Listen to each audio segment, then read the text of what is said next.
Hello everybody, and welcome to the third video of our three-part Dragon Age comic book overview series. We previously talked about the first and second set of comics, The Silent Grove and Those Who Speak, but today we will be discussing the epic conclusion in Until We Sleep. If you missed the previous two videos, there are links on the screen and in the description that will take you directly to them. And I need to mention that there will be spoilers here. I won't cover every single detail within the comics themselves, though I would highly suggest picking them up, since they're really good. I'll put the links in the description to the digital versions. The story continues with the group arriving at Titus's fortress, and Varric has snuck in to try to find Merrick before the main assault begins. He swiftly takes out any unaware guards one by one just as the assault party shows up and causes a distraction. We flash back to being on the boat before the battle begins, where battle plans are being discussed and the Arishok begins to tell the tale of King Calenhad the Great. We learn that Calenhad started as a dog handler, but after trading many stories and secrets he eventually learned from a witch how to gain immense power. The witch sent him into a cave where one of the great dragons rested. Calenhad stabbed the dragon and drank the blood until he gained so much power that he was almost unstoppable. He eventually became the king and ruled the nation. The group brings up a good point and wonders if Alistair's blood is even the dragon's blood anymore, since it has been tainted from becoming a Grey Warden. We flash forward to the massive battle starting. Titus shows up and begins to push back the assault with his crazy magic. Meanwhile, Varric has found May, who has been severely tortured, in the dungeon and releases her. She points him in the direction to where Merrick is being kept. Varric goes and finds Merrick, but he is attached to some crazy magical device. Varric then does something fairly stupid and he shoots it. In his own words, he admits, on the whole, I've made better decisions. It is then that Varric wakes up. A woman named Bianca walks into his room. But it doesn't take long for Varric to realize that something is wrong and he feels like he should be someplace else. Varric then tries to leave, and the woman asks if Varric still wants to run away with her. He replies that they tried that and they didn't make it.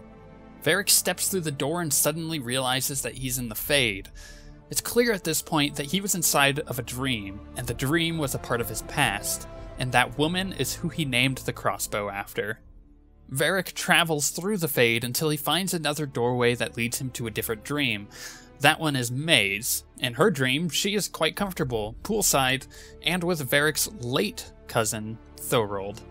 Varric tries to explain to her what happened, and May explains that the device that he shot is called the Magrelen.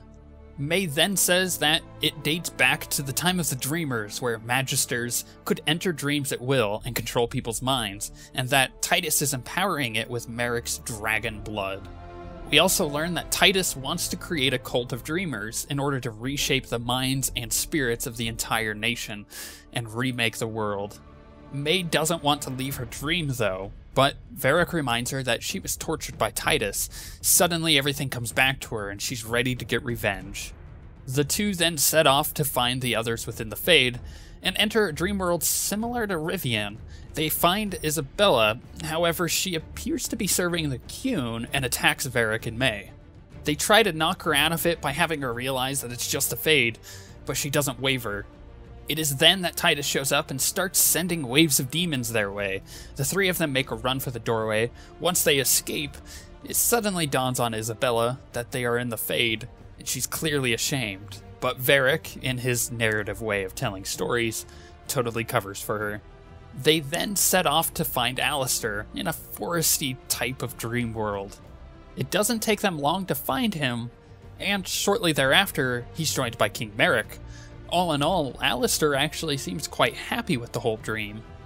The group then tries to snap Alistair out of it, but they realize that this is the real King Merrick, and he's known that this is the Fade all along. Alistair reluctantly realizes that this was all fake, despite the fact that he wanted it so bad to be real. Now the group sets off to confront Titus, and when they enter his realm, they see exactly what Titus's plan for the real world is.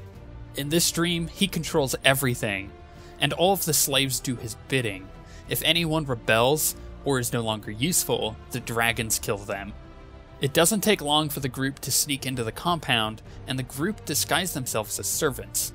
Once Merrick gives them the signal, they expose themselves and begin to attack Titus. Titus summons hordes of demons that the group really has no problem dispatching at first, but begin to be overrun not long after. It is then that Merrick and May appear behind Titus. Titus turns around and tries to destroy Merrick with Dragon's Breath, but it has absolutely no effect on him. Merrick reveals that this is actually all his world, and that the Maggerlin is being powered by Merrick's blood, and that Titus is not the Dreamer. Merrick swiftly and violently kills Titus when suddenly the dream is changed right back into the Fade. Merrick then admits that he doesn't want to leave the Fade. He knows that his body is weak and may not be able to live. To him, everyone he loves aside from Alistair is already dead anyways, so there's no reason to go back. Alistair pleads with him and explains that he's worth going back for. After some persuasion, Merrick agrees with Alistair, and the dream ends. With that, everybody wakes up, and the rest of the group quickly make their way down to Varric. Only it's too late. They realize that there's no way Merrick will be able to survive in his vulnerable state. Alistair does what needs to be done, and he destroys the Maggerlin and ends the suffering of his father. He comes to realize that at the beginning of this journey, he thought he needed Merrick, but in the end, it was Merrick that needed him. The story concludes with everyone going back to their relatively normal lives. Alistair is back to being a good and proper king, Isabella goes back to her crew, and Varric does what he will always do.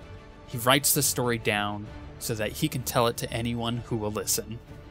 I hope you guys have enjoyed this overview of the comic book series. I personally love the extended universe of Dragon Age, and I certainly enjoyed making this series for you guys.